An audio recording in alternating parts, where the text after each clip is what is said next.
Don't worry, it will be cut out. Okay. Give me a moment's peace and take out the trash. We pay taxes for people to come and take the garbage.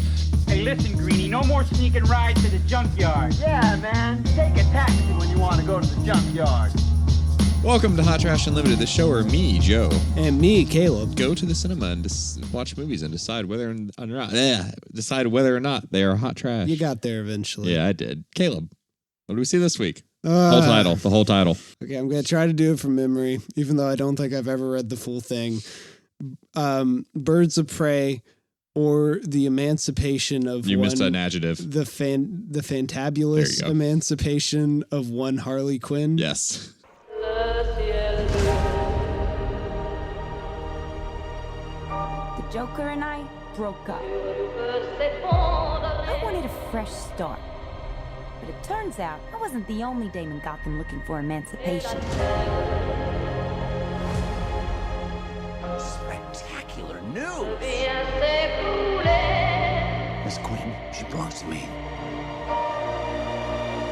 Who are you guys?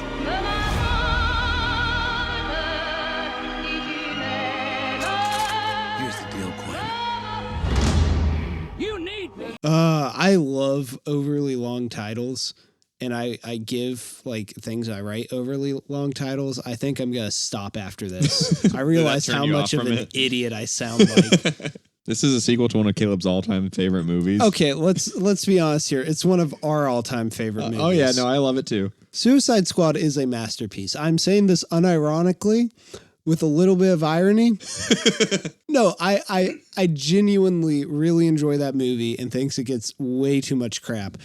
Although it does have a lot of problems. Yes, much like this movie. But segue. Joe, what's the story? What's the story of Harley Quinn? Me and the Joker broke up. Oh, cool. So it's every single flippin' Harley Quinn story for the last 10 years. But see, she's just now become mainstream, so they have to start over and reintroduce the mainstream audience to her through all. I don't agree with it either, but it's the hand we're being dealt currently. Fair enough. And she has to run away from Black Mask because she owes him diamonds. He wants to kill her, and she's like, "I'll get you diamonds if you don't kill me." Yeah. And also the Birds of Prey are in this. Yeah, I think the film is best summed up as there are 5 women who all in some way piss off Ewan McGregor, which is good because that means Ewan McGregor gets to be on screen. That means Ewan McGregor gets to shine like the bright little star he is. Like the diamond that is being swallowed by this. What is it? Cassandra Cassie Cain. Yeah, I don't know much about her. She's Batgirl. She's mute and a silent assassin. That's not what she is in this movie. Is she the Batgirl from Dark Knight Returns? No. Okay. That was a Robin. Oh wait, she's Batman or Batgirl. She's okay. Batgirl. Okay, she's not Robin. She kind of doesn't matter now. She was newish, and then New 52 happened, and kind of when they brought Barbara Gordon back. Okay, kind of destroyed any progression she had going on. So I assume this is just a character that they've slapped a name onto. Mm-hmm. All right, yeah. Figured. Shares no semblance with the character. Kind of like a couple other characters in this movie. I would beg to disagree on a couple of them. Black Canary sings. That's about it. Not that I even disliked Black Canary in this. I think she's probably you didn't have to deal with Arrow and the revolving just door of canaries they had on it. You didn't have to do that either. You chose to do that to yourself. That's true. I stopped and I had already been through 4 canaries. Oh man. How many seasons did you get through? Like 6? 5. 5? I got to the point where I'm like, this is where the show should stop because this is where the flashbacks end. That's almost a canary a season. I know. We went through 2 in one season. This is a story that's told non-linearly. It is narrated by Harley Quinn, which is okay, except she never shuts up. She did at a point around the hour mark. She finally stopped, and then it picked back up at the very end. It is constant, and I feel like there is no flow to. No, there isn't. It's that non-linearity is to the movie's detriment. It's so jumbled, and it keeps interrupting itself, and it just makes the whole thing feels like it drags out for so long. It is long. It was right at that 2 hour mark. But the style of this movie, what did you think about the style? It's loud. It's a little too much going on, but I kind of love it all. What they're going for works because they stay consistent with it throughout the entire movie. It's a cartoon brought to life, and that's all I wanted it to be. The silent stare off into the distance. So it just kind of felt annoying to me. I get it. But I'm trying to think. I think a lot of this comes down to I don't like this Harley Quinn, and I'm trying to figure out why I don't like her. I think she's fine. Well, she does a good job. I think Margot Robbie really commits to this character. I think she did that in Suicide Squad. I think she's doing that here. I just don't like the way she's written here necessarily. And I feel like I'm trying to figure out where the line is where Harley Quinn is too annoying and too obnoxious for me to like. And where that there's definitely a line that she keeps hopping over one side from the other, just with no sense of direction isn't the right word, but I also feel like there's no pattern to it. Because I'm trying to figure this out, I have to do a thing which I hate doing, which is comparing it to other versions of the character. But I think the movie kind of invites this by having the animated intro. Yeah. So there's an animated Harley Quinn show on right now. Joe's a big fan. Oh, it's great. I am too. Alex is here and he's a big fan. Wonderful. I like it for the most part. I just don't keep up with it. But the fact that this movie has like the same inciting incident, which is her and the Joker breaking up, because that's what every single Harley Quinn story has to be for some reason. And it's animated, really just, I think... like Flash style, too. It got me in the wrong place. Got me in the wrong headspace for this movie. I think it brought me into the right headspace for it. I didn't know how they were going to start it, but it's just goofy straight up, and it stuck with it. I was so happy. Do you think they cover her origin too much in general? Yeah. Because like in this movie, they do it twice, at least. They flash back to the origin of the previous movie. And they have the anime thing, and then she tells Cassie it. So I guess that's 3 times. Yeah. And I feel like most people... It's also your least favorite origin because it makes Joker have a slightly definitive origin. Well, it's not even that. It validates Killing Joke. That's your problem with it, right? I don't get the acid dump. I don't know why I like the idea that she has more agency in her narrative, and I feel like you don't get that with the acid dump. And then I also don't like the acid dump being canon because I do like the flexible origin of the Joker, but I've gotten over that as time's gone on. Okay. You're the bigger Harley Quinn fan, though, so I defer I'm to fine you. with it. Yeah, I defer to you on this. She's stuff. gotten so much more. Hot take, because people do not like this character anymore. She has gotten so much more interesting after that origin became a thing. Well, I would agree with that. I don't think that's the origins. I don't think it's the origin doing. I just like the modern interpretation of the character since 2011 more so. Yeah, because than the 90s onward. Because and I feel like the character is reverting a little now. Mm-hmm. They have a lot of nods in this one to a lot of the modern stuff too, which I enjoy. They have the beaver. The beaver is a deep cut. No one's going to understand that except people who like read the current comments. What did you think about the rest of the cast?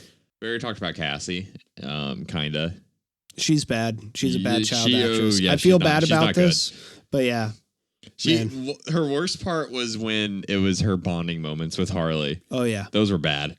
Those were real bad. Canary, as loose of a interpretation of that character was fine. She's the best member of the team, I think. I'll counter that. I like Huntress a lot. She's just not in the movie enough. Yeah, okay, that's true. I think Mary Elizabeth Winstead really understands that character, like the way she does her mannerisms and stuff. She feels very much like a person who has had no social interaction for the better part of her life. They play it off as a joke too, and I think that's one of the jokes that work really well. She's really good. She's just not in the movie enough. I'm kind of fine with it because this movie is bloated with all that it has going on. So her just popping in being... I got a joke for you. Well, I don't have a joke, but there's a joke surrounding me. I am the joke. I like it. I don't know anything about Renee Montoya. Montoya is awful. She's bad. Completely removed from her character in the comics. That accent she's putting on is that not the actor's accent? I thought it at first. I thought it was an accent, and then I got numb to it. So I was like, this might just be her voice. No, if it is, I would be very surprised. It sounded like she was trying really hard to put on some type of inflection, and it ruined the performance for me. Not that I think the performance is that good anyway. Mm-hmm. And then when they were doing the suit up sequence for them, I was like, what if she puts on a trench coat, a hat, and has a faceless mask all of a sudden? Montoya is also like an interesting character to throw in there because like she's consistently present throughout Batman stuff. Mm-hmm. She has enough of a character where it's like, oh, you know, she's in a relationship with this character and she has this like kind of interactions with this character. But like, I don't think there is that much depth to her. So I feel like it's a weird cut to bring in. Half of them were weird cuts. Well, Huntress is an actual Birds of Prey member. Yeah, so is Black Canary. Yeah, so those two make sense. And then I think Cassie makes sense. She's not the character. I think if you brought the character from the comics, it would make sense. If she was a Batgirl. Or not just even like, so much a Batgirl, but actually doing stuff. And then I guess I can accept Montoya. It's not just a medium of transportation for diamonds. It feels like they are really trying to build up a Harley Quinn solo movie, but they're like, it won't sell. But and they I'm sold really this questioning entire that. movie on the fact that it's a Harley Quinn solo movie. Yeah. Because who's going to go see a Birds of Prey movie? Let's be real. Yeah, and why don't you trust just a solo movie? Like, and it's not even necessarily that I think this would be better as a solo movie. It's just, it feels, the cast they put together feels very odd. Down to the fact that, like, why is it Black Mask? Why have all the bad guys? Because he's fun. I love Ewan in this. Ewan is having a great time. He is channeling every 60s villain, and it's just delightful. But why Black Mask? I don't know. You got a smaller name villain. He's like kind of C-list, where he's not that big of a deal. And do you think it's because they couldn't do the Joker, so they just wanted to have a character who they could, like, make him do Joker things, but just different enough? I wouldn't say he's faux Joker in the sense. If you're going on just sense of randomness and kind of chaos, then yeah. But he's got enough going for him where I never once thought they wanted to do Joker for this. I'm be real. I don't know much about Black Mask other than I'm a boss. I have money. I usually put hits out on people. There's obviously a lot of I don't know his personality is what I'm saying. Yeah, there's a lot of psychology around the mask. I feel like his personality, it's like an intimidation tactic. Yeah, it was. His personality is very flexible. I don't feel like they delve into the psychology of the masks at all, which is his character. So that's kind of why I think they're just like, I thought they were going to when he was given the tour of his masks and shrunken heads. No, it's you and having a good time. And hey, I want more of that, man. Sadly, we're not getting more. The cut of this movie that I would want is just the Ewan cut. All his scenes. Yeah. Woo! Who's having a good time? Ewan is. I've been saying that since that trailer dropped. You didn't believe me. Oh, I believed you that Ewan was having a good time. I just didn't think I would. Oh, okay. And I was right. The action in this is, I thought I had an interesting thought about the action. Is that it's like, okay, this is fine. And there's some really cool stuff in it. I like it a lot. But I feel absolutely nothing towards it because I don't hate this movie. I just was having a very miserable time with this movie. It became what people complain about Suicide Squad for, I think. This at least is like, I don't like what you're doing, but if this is the road you're going down, yeah, which I think works a little bit better. But I got a little tired of song after song at a certain part. There was just fight scenes where it was 3 songs back to back. Oh, I agree. It just added to the noise that was this film. The noise. All the noise. So do you think it's a misstep by DC, or do you think it's what they want it to be? This is interesting. We rarely get to talk about things that we have like an investment in. Whatever we feel about Doolittle. We're not really here for the Doolittle franchise, right? But we both love. We're DC fans over Marvel fans. Yeah, and you're a big Harley Quinn fan, and I'm a fan of the Gotham side of that universe and stuff. So I think at this point, DC taking swings, even if they miss, is a win for me. I don't even think this is a miss. Well, yeah. Well, you like it. Well, no, not even since I like Suicide Squad. That movie was a miss to the mass audience. It made money, but that movie has not gone down with a positive in it. Oh, yeah. And I think it's I'm still okay with Justice League. That movie did not go down with a positive. That movie restructured their entire Justice release. League backwards were all super safe. in the sense that they were all following one director's style and stuff. Every movie post Justice League has been a swing stylistically. And I think that's why I say this works. It's just, I want to see different types of things from DC. And I can live with not having a great Harley Quinn movie if there's that opportunity to consistently see different stuff from them. Like, I might not like Harley, but I like Shazam. I'll never get my Zatanna movie, but whatever. You might get an animated show one day. Oh, sometimes I laughed in this movie. There was a Frida Kahlo joke in here. I thought it was just actually pretty clever. It was good. All the rest were, I'm pretty sure, were Ewan McGregor parts, but that Frida Kahlo bit, solid. I'm trying to think when I actually laughed. Like, real good hearty laughter. Ewan McGregor. You were a big fan of Bruce. I just like the hyena. I like the fact that there is a hyena. His name should be Butterloo. But I just like that there's a hyena, and I was devastated when I thought they exploded him. I was so sad. You tease me with a hyena, and then you explode him. There are a lot of weird turns in this movie. I feel like the Taiwanese restaurant owner, I feel Doc. like, yeah, Doc, I feel like his whole inclusion in this movie is very bizarre, and I'm like, I don't feel anything. I have not felt this hollow since watching the last movie we had to watch for this podcast. It also felt so hollow. Just the parts where your investment just completely drops out. Rating? Well, actually, first off, we do have a guest. Alex, do you want to say anything? No. Okay. You do you at least want to rate the movie? It's funny you bring this up. I literally just put it on Reddit box. Reddit box. On Reddit the box. new fusion. Please no. Letterbox. It's all threads of everyone's reviews. You know, I had it at a 5 out of 10. Then I knocked it down to a 4. That's where it's at right now. I'm considering knocking it down even more. I really had a bad time.